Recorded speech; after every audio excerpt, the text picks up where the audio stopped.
All days fresh chutney அப்படின்ற ஒரு கான்செப்ட்ல பிரீத்தில வந்து எக்கோ ஃப்ரெஷ் அப்படின்ற மாடல் நியூவா லான்ச் பண்ணிருக்காங்க. அதை பத்தி நான் எக்ஸ்பிளைன் பண்றதுக்கு தான் இங்க வந்திருக்கேன். இப்போ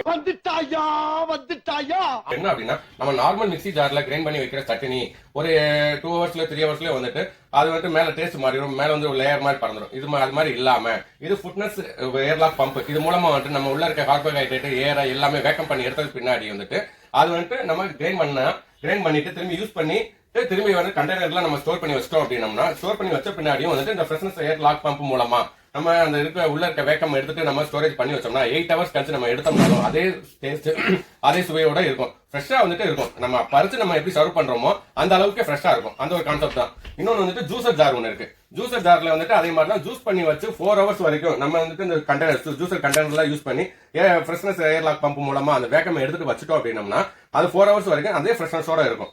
இதுல வந்துட்டு 2 ஜாரு 2 கண்டெய்னர் வந்துடும். அது போக வந்துட்டு சட்னி கிரைண்ட் தனியா வந்துடும்.